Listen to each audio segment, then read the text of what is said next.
আসসালামু আলাইকুম বন্ধুরা, কেমন আছো? আশা করছি সকলেই ভালো আছো। তো আমি এসে গেলাম আজকে আর একটা নতুন রেসিপি নিয়ে। তো সকলকে জানাই প্রথমে গুড মর্নিং। আজকে শুক্রবারের সকাল। তো একটা নয় দুটো রেসিপিটা যে দেখে নিয়েছো। শাক কেটেছি, গাছেই হয়েছিল। আর এদিকে মুরগির মাংস নিয়েছি, ওটাকে ভেজে নেব। তো কড়াটা গরম করতে দিয়েছিলাম, মাংসটাতে দিয়ে দিলাম।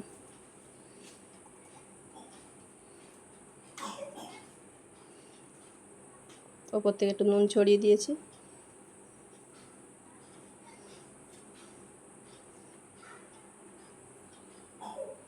তো হলুদ গুঁড়ো দিলাম ওপর থেকে, ভুল হয়ে গেছে, চামচও করে দিই না, তো হাওয়া হচ্ছিল, ওখানে ফ্যান চলছে তো সিলিং ফ্যান, তো উড়ে গেল, দেওয়াটা একটু ভুল হয়ে গেছে। তো এদিকে একটা আমি গ্যাসটাকে অন করে নিয়েছি। ওটাতে আমি যে কুমড়ো শাকটা নিয়েছি না, ওটা রান্না করব।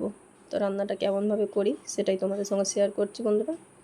তো পেঁয়াজটা দিয়ে দিয়েছি, রসুনও দিয়ে দিয়েছি, একসঙ্গে ভালো করে একটু ভেজে ভেজে নেব।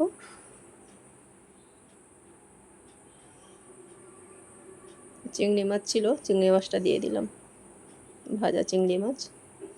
ভালো করে নেড়ে চেড়ে নিয়ে ওতে একটু পানি দিয়ে দিলাম। পানিটা দেওয়ার পরে পরিমাণ মতো যে মশলাগুলো সব বার করে নিয়েছিলাম সব দিয়ে দিয়েছি। দুটো রেসিপি করার জন্য মশলাগুলো বার করানো ছিল, তো এতে যতটা পরিমাণ লাগে ততটাই দিয়েছি।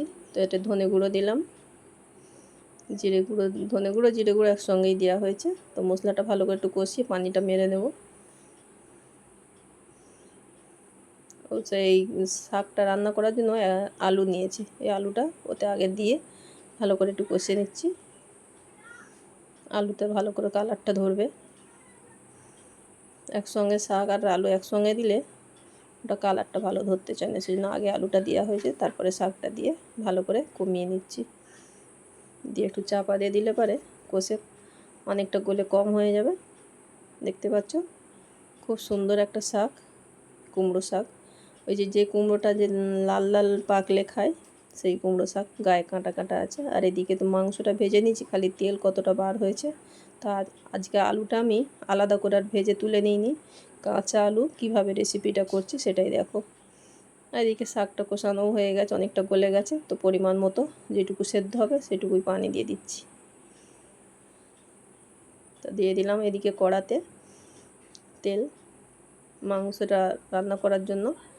তো কড়া গরম হলে আমি ওতে পেঁয়াজ কুচি দিয়ে দেবো।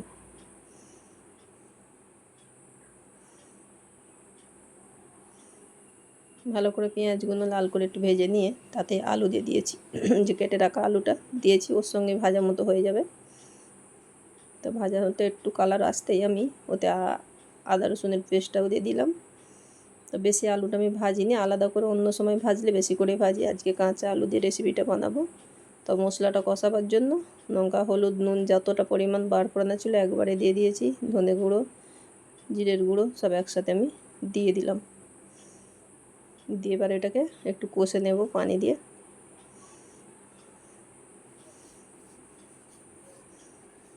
এইভাবে একটু আগে তেলেতে ভেজে নিয়ে পানি দিয়ে দিয়েছি। দেখতে পাচ্ছ পানিটা মরে এসছে, তেল ছেড়ে যাচ্ছে। ওতে এবার মাংসটা তুলে দেব। তেলটা বাসনে অনেকটাই রয়ে গেছে, তো এটা পরে আমি পানি দিয়ে ধুয়ে দিয়ে দেবো। তো এটা এবার একটু উল্টে পাল্টে আমি নেড়ে ভালো করে কষে নিচ্ছি। বেশি কষবার আর দরকার নেই, মাংসটা ভাজা, আলুটা তো আগেই কষে নিয়েছি অনেকটাই।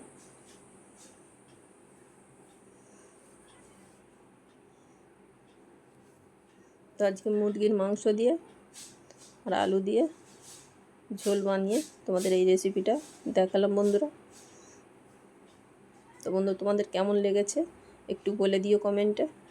পানিটা বাসন ধুয়ে পানিটাও দিয়ে দিলাম পরিমাণ মতো, যতটা, খুব বেশি পানি লাগবে না, কারণ আলুটা সেদ্ধ হয়েই আছে, মাংসটাও সেদ্ধ তো হয়েই গেছে। আগে ভেজে নিলে এইভাবে সেদ্ধ হয়ে যায়। আর কড়ার অবস্থা খুব খারাপ, চারিদিকে মশলাটা গায়ে লেগে আছে। দেখেছো কালারটা কত সুন্দর এসছে, দেখেছো বন্ধুরা, হেভি কালার হয়েছে। তেলের পরিমাণটাও খুব বেশি হয়েছে, আর বড় মুরগিটা ছিল তো সেই জন্য চর্বি অনেকটা তেল বার হয়েছে।